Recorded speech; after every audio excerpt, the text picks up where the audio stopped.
When it comes to training our chest, we very often think of dumbbell presses and barbell presses, and a lot of times we forget something like this.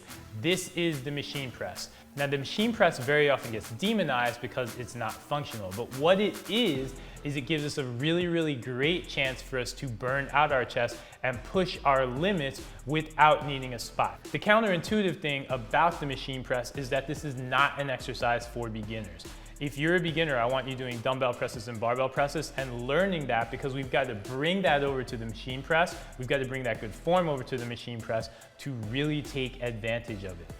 The person who's going to get the most out of the machine press is somebody who's a little bit more advanced, because we can use this to get a crazy pump at the end of a workout, and we can push to fatigue because we have our form masters. So if you're a bodybuilder or somebody who's just trying to build crazy chest size and mass, this is where you want to be. If you are a little bit more of a functional athlete, this is also a great way to mix things up and get away from the dumbbell and barbell presses. It's going to complement that training by letting you train to fatigue and letting you, again, push the top of that strength curve a little bit more. When we hit the machine press, we're going to train the exact same muscles that we attack on our dumbbell and barbell presses. You're going to get a lot of chest, a lot of triceps, and your shoulders involved too. We get to really focus on our chest though, because we're moving through that natural arc. Two other things that are really great about it. First off, we are strongest in our chest press when we're at the top of the motion, and that isn't always challenged when we're doing our standard dumbbell and barbell presses. With the force curve on this machine press, when we're at the top, the resistance is actually the most challenging, so it gives us a really good chance to work on finishing our bench press reps. We also get to follow the natural motion and arc of our standard bench press. So when we're benching, we're actually not moving in simply a straight line, whether we're on the barbell or a dumbbell. Instead, we move on an arc. We're bringing our elbow down toward our rib cage, and then we're bringing it straight up. And that is mirrored on this machine press, and it's mirrored on a lot of machine presses, so it lets us really follow the fibers for our chest. It's gonna help a ton with development. The big thing when you're doing any machine press, it is very tempting to simply sit in the machine, think you're set, and bang out a couple reps, and your entire torso is not really focused on this motion, and you're just not thinking about all the details. So what we want to do now is go over the details of the setup and then go through this motion. That way we really understand it. There are two key mistakes that I see made on the machine press. One, you're going to see a lot of people come on this machine press and they're gonna set this seat way too low.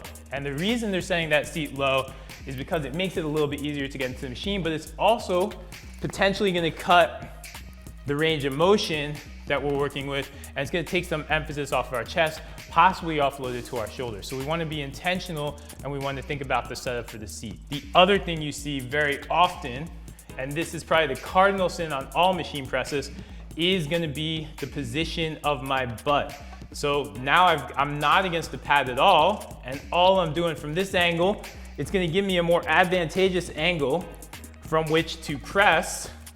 I'm not as responsible with my torso. I've also changed the entire angle of the machine. The more of an arch I create, the less hard my chest actually has to work. I've actually cut the range of motion a little bit, and I've taken emphasis off of my chest that way. So those are two things we want to avoid on the machine press. So how do we get out of those two bad habits? One, I want you to be intentional about your seat setup, and we want to think about that. Think about getting your seat up, one, higher than you may want it to be, and two, just high in general. We want to essentially have to wedge ourselves into the machine, and then I want to grab the handles with a nice tight grip. I want to think about my shoulders maybe an inch or two above those handles if I'm just looking at my torso position. Second thing I want to do, instead of allowing myself, because it's going to be very convenient to kick my butt forward the exact same way if I'm doing a barbell press or a dumbbell press and I start to get fatigued, I start to raise my butt off. So it's really convenient to do that. The way we get out of that happening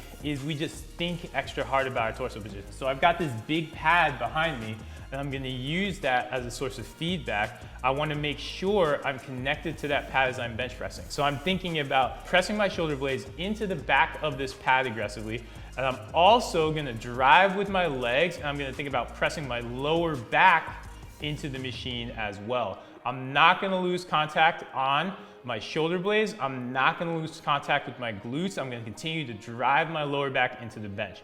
From this position, I'm gonna do one more thing. I'm gonna think about driving my elbows down, and this is gonna give me a really, really good setup position for this bench. Once we're here, this is nice and simple. It's just like any press you've ever done. I'm gonna maintain all that tension, and you gotta keep all that tension in here. And all I'm gonna do is drive up. I'm thinking about keeping my elbows nice and tight. I'm driving those elbows down toward the ground. I want them to face the ground at the top of the press. That's gonna drive me into a good position of shoulder external rotation, turn on my lats, and then all we're gonna do is we're gonna rep out. I'm continuing to maintain all of that shoulder blade tension, driving my shoulder blades into the bench. That's really good for shoulder health. Driving my lower back into the bench, and I never lose that. When I fatigue, I do not let myself arch, but instead, when you fatigue, you think about driving your lower back into the machine that much harder and then pressing the weight away.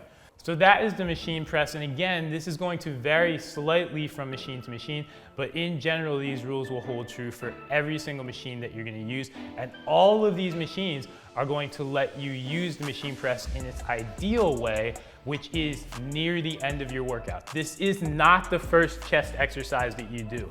I want to see you doing your dumbbell presses and barbell presses and those free weight ideas first, because they're really, really important. And to be honest, if you're a beginner, I don't think I want you on this machine. I want you to master and understand the form and the tightness that you need on a dumbbell press or an incline press first.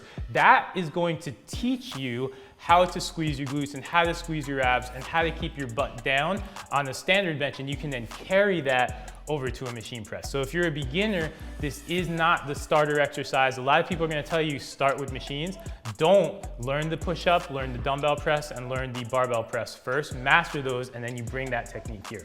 If you're more advanced, the most optimal way to use this is as a finisher near the end of your chest workout, when you just want to get a crazy pump. So you have done your dumbbell work, you've done your barbell work, you have gone heavy and pushed, and your system is tired. Well, we can load some weight onto this. We can still bang out, say, 3 sets of 12 to 15 reps, maybe even push to that point of fatigue, to that point where we're finishing the rep, we can't do it, and the weight just crashes back down. That is the beauty of the machine. So that is the best way to use it, and it's a way that's going to leave you with a crazy chest pump.